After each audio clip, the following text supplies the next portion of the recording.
you have right skills, you have built few projects, and but then also you are not getting shortlisted for any of the interview calls. What could be the reason? So your resume is probably doing the more damage than you think. Let me show you three major mistakes that people are doing, and it is killing your chances of shortlisting in 2025. Who am I to guide you? My name is Anurag Shrivastava. I have worked as a data engineer for 4 years, and plus I am working right now, and I have reviewed additionally hundreds of resume, and I have also helped many people land in the different kind of data domain jobs even as a fresher. And also and one thing that I have noticed again and again, even the skilled people get rejected because their resume fails to communicate what they are capable of. That is very, very important. Let me fix it today for you. I'll walk through you to the three biggest mistakes that people do in 2025, and I'll be also telling you how you can fix them right away. And I am saying you that thing you should do right away if you have these mistakes. Let me start with the first mistake, that is mistake 1, using one generic resume template for all the jobs. This is the most common mistake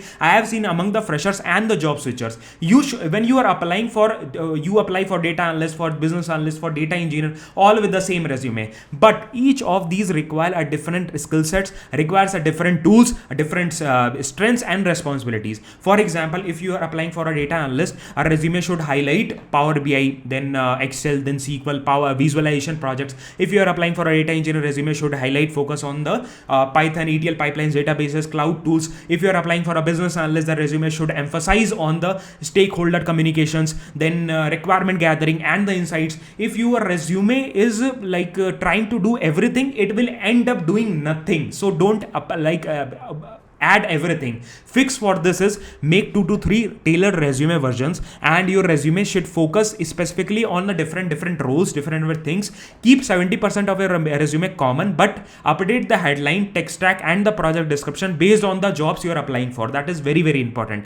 Apart from this, if we talk about the mistake 2, that is very, very common, no measurable impact or context in the project. Let's look at it with an example line. So I see of many of the resume worked on data pipelines to clean data transformation, these kind of things. Okay, but what do you clean? How big was the data? What was the tool did you use? What was the impact, business impact? Here is the how you can improve it. Like what you can instead say, developed a batch data pipeline using PySpark and cleaned a load of 1 million record plus rows daily in a Snowflake data warehouse, improving reporting speed of 40%. Now that's the resume line. That's shows a depth and tools used and the impact all in the one sentence. That makes it very, very clear. If you want to fix it, use the format like action verb plus tool skills and what you did, then measurable impact. Then some of the examples can be created an interactive dashboard in Power BI and track the sales performance across the 5 regions, reducing the manual reporting by 3 hours per week. Or it can be automated CSV ingestion using Python and scheduled it via Airflow to update the data every 12 hours. This make your work alive on the paper. So basically it helps you. Mistake 3 is basically no highlighted tech stack or the skills section. Many resume have these tools scattered all over the pages. SQL mentioned in a project, then Python in the summary, Power BI buried in a sentence. This is the confuses the recruiter, and they don't want to dig through your paragraphs and figure out what you know. So fix can this for be create a dedicated section at the top or the side of your a resume. Title it as a tech stack or key skills. Mention your tools. Clear the bullet points like SQL, Power BI, Python, Snowflake, Git, Excel. This will definitely help in the ATS screening and also makes it super easy for the recruiter to scan your profile within 5 seconds. So definitely this will help you a lot. If you do these changes, this will help you.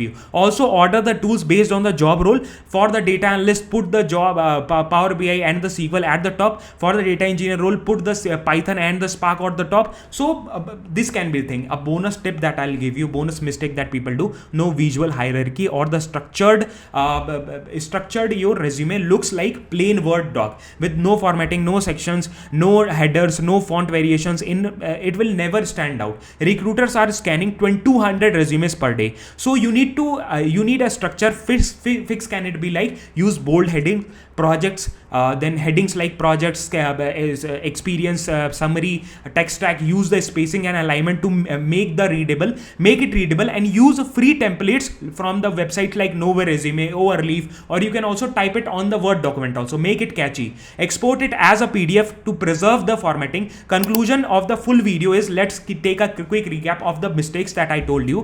One, generic resume for every role should not do. Instead of tailor the resume, then keep for every role. Then no impact on the computer, don't do that. Instead show the impact, show the result oriented thing. No structured skill section, not there. Instead you should create a clean summary tech stack list. Your resume should take the first impression there. Don't treat it like a checklist, treat it like a story of what you have done and what values did you provide. Those all things are very important. Bring it to the company and let me know in the comments if you want a free resume format that I use to get a 200% of hike. Definitely I'll make a dedicated video on that with a proper scratch. I'll be showing you everything how I did. So definitely please let me know in the comments if you have any doubts, anything, please ask me in the comments. If you want to if you want a personal guidance from me, I run my boot camps for data domains, for Python, for SQL. So definitely please join in. I have completed many boot camps, helped many people, hundreds of you, to get into a data domain as a fresher or to switch into a data domain. Definitely you can also do it. If you want to do it, definitely please go in the description. I have given the link, directly join in. Thank you so much for watching this particular video. Apart from this, I have a vlog channel where I post my personal life, so go and connect with me there also. Hindi mein sara kuch karte hain, definitely you will love it. Other than that, I have an Instagram account where in the short content I give so much of insights in a very entertaining way. You can join me there also. Thank you so much for watching this particular video. मिलते हैं next video में. जय Hind, Vande Mataram. Bye bye.